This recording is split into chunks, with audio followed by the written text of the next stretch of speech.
마태복음 19장 1절로 12절 말씀을 통하여서 아내 버리는 것이라는 제목으로 말씀 이어가도록 하겠습니다. 마태복음에 예수님과 여러 사람들과의 대화를 얼핏 보시면 동문서답과 같이 보이는 대목들이 참 많이 등장한다 하였습니다. 이유는 하나님이신 예수님 앞에 나오는 이들이 죄인이기 때문에 그렇습니다. 그래서 하나님에 대하여도 하나님의 일하심에 대하여도 무지하기 때문에 엉뚱한 것들을 가지고 시비를 걸고 엉뚱한 걸 가지고 묻고 있기 때문에 그렇습니다.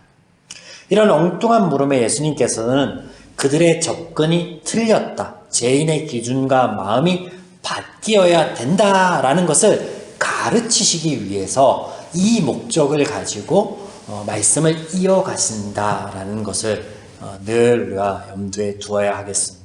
지난주에 그래서 예수님께서 내 형제가 죄를 범하거든 이 일이 내가 어떻게 할 수 있는 일이 아니고 그러므로 수고하고 애쓰지 말라, 하나님께서 해결해 주실 것이다 라는 그리스도의 또 다른 사역의 선포였다라고 지난주 말씀을 나누었는데요.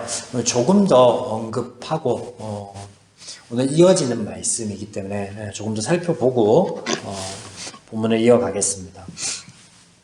예수님의 가르치심에는 이런 내용이 포함되어 있는데, 형제의 죄를 묻고 사는 권한이 똑같은 죄인과 죄인에게는 있지 않다, 너에게는 있지 않다라는 것을 말씀하시는 거예요.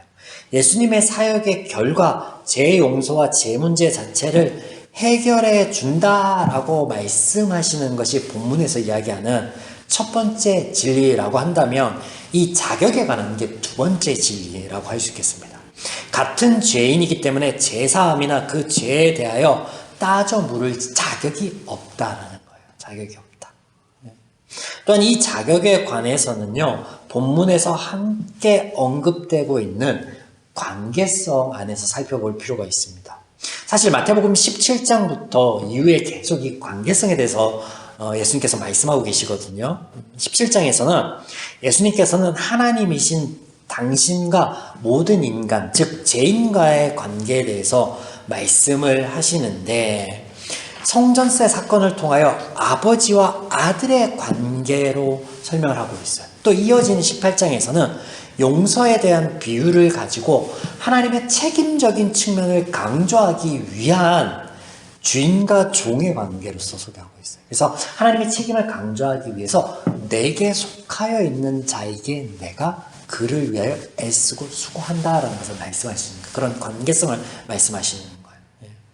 예수님께서 먼저 이렇듯 당신과 제자들의 관계에 대해서, 당신과 사람들의 관계에 대해서 설명을 하신 후에 그런 예수님의 사역을 통하여서 변화될 이들, 그 죄인과 죄인의 관계가 어떻게 달라질 거에 대해서 말씀하신다라는 거예요.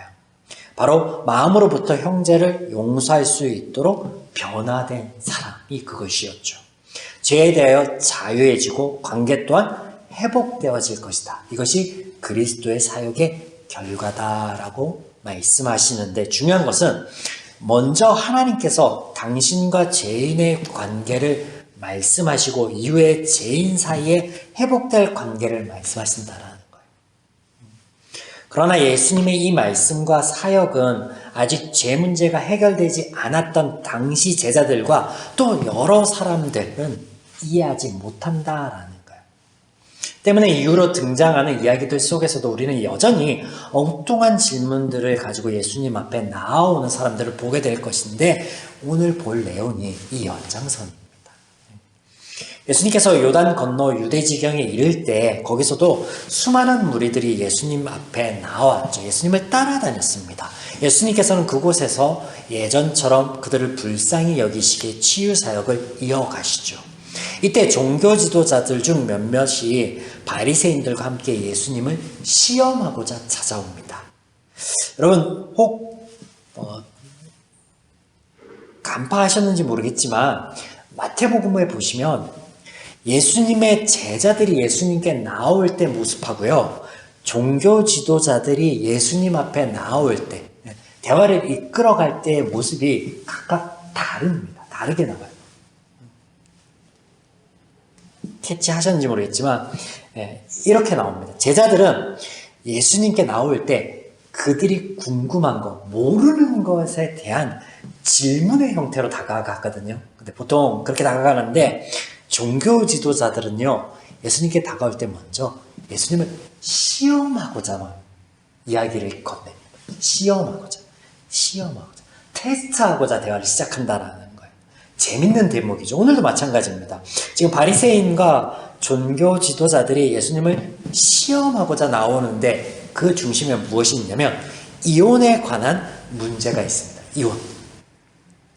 이것을 다루기 전에 그러면 지금 그들이 왜 예수님을 시험하고 있는가에 대해서 한번 생각해 볼 필요가 있겠죠. 종교 지도자들은 이미 이혼에 대한 답을 가지고 있다라고 스스로 여기고 있습니다. 왜냐하면 그들은 율법에 대한 해석과 또 그것을 전하고 그것의 원리들을 가지고 사람들을 이끄는 자들이었기 때문에 그렇죠. 해석과 적용이 그들 손에 있었다. 그래서 그들은 이미 이 이혼에 대한 답을 이 율법을 통해서 알고 있다는 거예요. 그래서 자신들이 가지고 있는 종교적 그런 근거 안에서 자신들이 가지고 있는 그 해답 안에서 예수님이 벗어나는 말을 하는지 안 하는지 시험하고자 하는 거예요. 그래서 이 과정을 통해서 예수님에게 책잡을 어떤 그 예수를 어떤 해코지 할 틈을 보고 있는 거예요. 그렇게 지금 다가오는 거예요. 자, 그래서 종교 지도자들이 시험하는 이혼 문제. 자, 3절. 바리새인들이 예수께 나와 그를 시험하여 이르되 사람이 어떤 이유가 있으면 그 아내를 버리는 것이 옳으니까. 자, 어떤 이유가 있으면 아내를 버리는 것이 옳습니까? 옳지 않습니까? 라고 묻는데 그러면 그들이 가지고 있는 답은 어디 있냐? 바로 신명기 24장 1절과 2절이에요. 이 율법을 가지고 그들이 답을 가지고 있다라고 생각하는데 이렇게 나옵니다. 사람이 아내를 맞이하여 데려온 후에 그에게 수치되는 일을 있음을 발견하고 그를 기뻐하지 아니하면 이혼 증서를 써서 그의 손에 쥐어주고 그를 자기 집에서 내보낼 것이요. 그 여자는 그의 집에서 나가서 다른 사람의 아내가 되려니와. 네. 예수님께서 바리새인들의 질문에 그 여인이 수치되는 일이 발견되면 이혼할 수 있다라고 예수님께서 만약 그렇게 말씀하신다면 이혼에 대한 자기들의 사고가 확증이 되는 거예요. 우리가 해석하고 우리가 전하는 대로 그것 또한 이야기하고 있구나라고 이제 확인하는 거죠. 확인 작업이죠. 또한 예수님께서 만약 이혼하면 안 된다, 이혼할 수 없다라고 하신다면 어떻게 되는 거예요? 모세를 통하여 주신 하나님의 말씀을 어기는 거예요. 뒤엎는 거이게 되는 거예요. 그러니까 문제가 되죠. 그러나 예수님께서는 전혀 다른 방식을 얘기하시는데 그들이 듣기에는 두 번째 걸로 말씀하시는 것 같아요. 근데 전혀 다릅니다. 방식은 달라요. 이는 그들 죄인들이 가진 생각과 방식이 무엇인지 너무나 잘 알고 있으시며 또 그런 방식이어서는 안 된다라는 것을 하나님이신 예수님은 잘 아시기 때문에 두 번째 것을 얘기하는 것 같은데 또 다른 것 같기도 하고 그렇게 이야기합니다. 그들 입장에서 보면 한번 보겠습니다.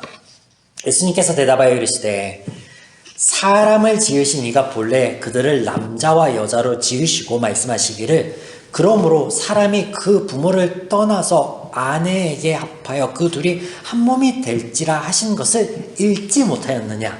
그런즉 이제 둘이 아니요 한 몸이니 그러므로 하나님이 짝지어준 것을 사람이 나누는 것이 나누지 못할지니라 하시니.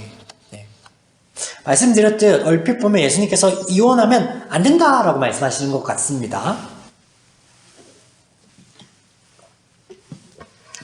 그래서 바리새인들이 모세의 율법을 들어 예수 당신의 말이 율법과 다르라고 하는 그들의 지적이 이어집니다.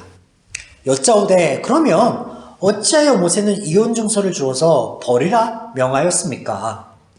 이에 예수님이 이어서 말씀하시죠.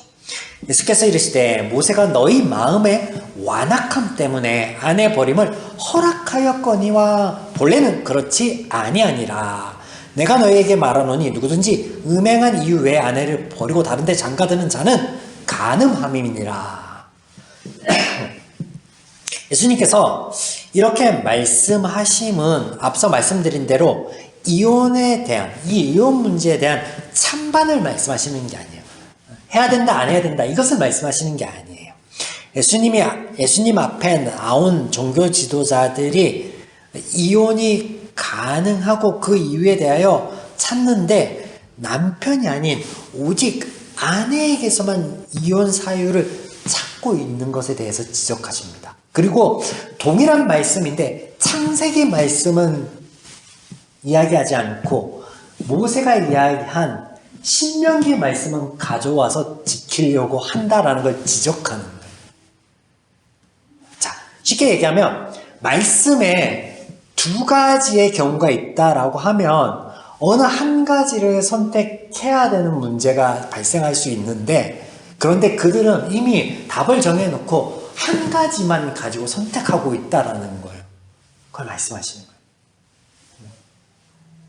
그러면서 그들의 그런 마음을 꿰뚫어 보시는 예수님께서, 하나님께서 자신의 욕심으로 인하여 아내 버리는 것, 그래서 다른 여자를 찾는 것은 음행한 아내, 너희가 그렇게 이유라고 찾고 가져온 그것과 동일하게 너희 또한 간음한 자다, 동일한 자다, 동일한 죄인이다 라고 말씀하시므로 그 마음의 완악함, 그 마음의 기준이 틀림에 대해서 말씀하십니다.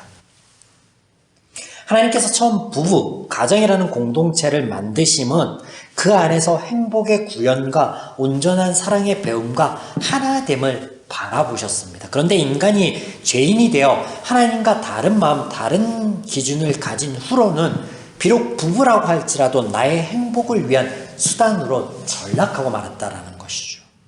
그래서 사회적 강자인 남편은 상대적인 약자인 아내를 버릴 수도 있고 그 악한 마음을 감추고 구색을 갖추고자 아내를 헌식자처럼 버리려고 하는데 이유를 하나 없는 거예요.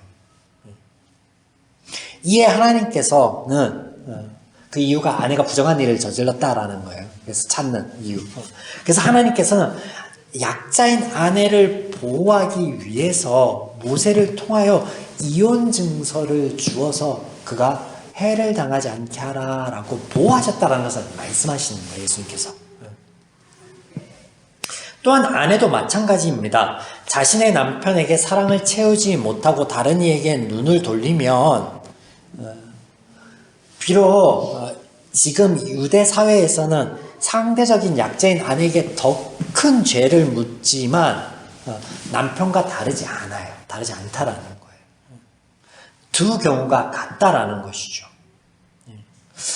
깨어진 첫 번째 관계, 하나님과 나의 관계가 죄로 인하여 틀어진 것과 같이 마찬가지 나와 이웃, 나와 아내, 나와 남편의 관계 또한 틀어지고 깨어졌다라는 것을 우리에게 또 이것을 통해서 알려주시고 계십니다.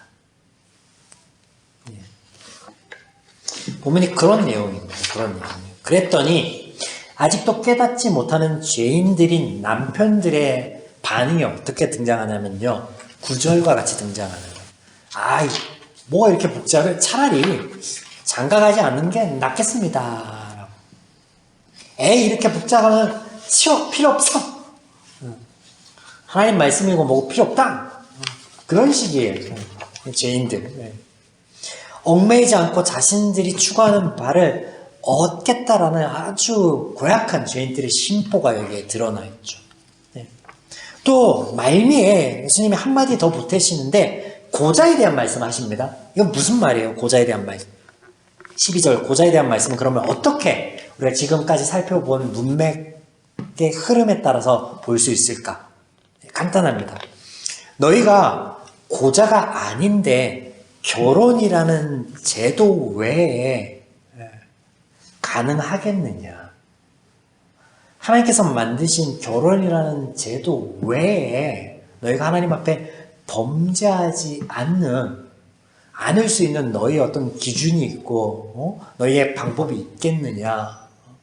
범죄하지 않고 너의 어떤 성적인 부분들을 해결하고 이루는 방법들이 있겠느냐.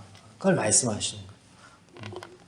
하나님이 만드신 제도 안에서 할 수 있다. 하나님이 말씀 안에서 행복할 수 있다. 하나님의 말씀 안에서 온전할 수 있다. 그런 의미에서 동일한 의미에서 말씀하시고 계십니다.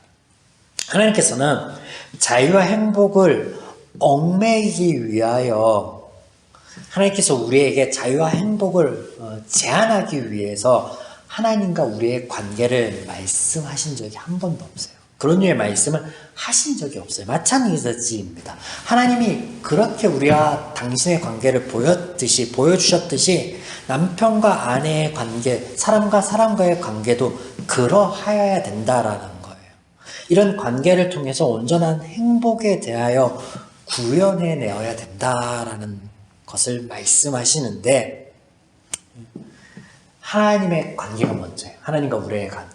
하나님이 우리에게 보여주신 건 뭐예요? 하나님께서는 한 번도 피조물인 인간에 대해서 당신에 대하여 섬겨야 되거나 사랑과 봉사를 해야 된다라고 강조하신 적이 없어요. 해도 될 법한데 창조주이시고 피조물과 격이 완전히 다른 그 관계 속에서도요. 그런 요구를 하신 적이 없이 온전하게 평등한 관계로 유지시켰고 그것을 위해서 이 땅에 오셨다라고 말씀하십니다. 그것을 보여줌을 통하여서 이 관계여야 사람과 사람의 관계, 너희가 삶 속에서 맺는 그 모든 관계도 행복할 수 있다라는 것을 말씀하심으로 그들의 어떤 제적 사고, 제적 기준, 아내에 대한 또 남편에 대한 결혼관에 대한 그 잘못된 생각들, 그 악한 생각들을 기준들을 깨고 계십니다. 우리가 이와 같이 하나님과 나의 관계에 대한 이해가 먼저 있어야 되고 또 그 이해 안에서 말씀 안에서 회복이 있어야 됩니다. 그때 우리가 회복되어진 하나님과 나의 관계를 통하여 우리가 지금 맺고 있는 수많은 관계 속에서도요 선한 영향력을 발휘할 수 있습니다. 또 이것을 위해서 우리는 노력해야 되겠고 또 우리의 연약함을 가지고 기도할 필요가 있겠죠. 관계 때문에 덜 상처받고 덜 아파할 수 있으며 또 내가 덜 상처 주고 덜 아프게 할 수 있기를 하나님과의 회복된 관계에서 우리의 일상을 그렇게 누릴 수 있기를 그런 저와 여러분이기를 주님의 이름으로 축원드립니다. 아멘.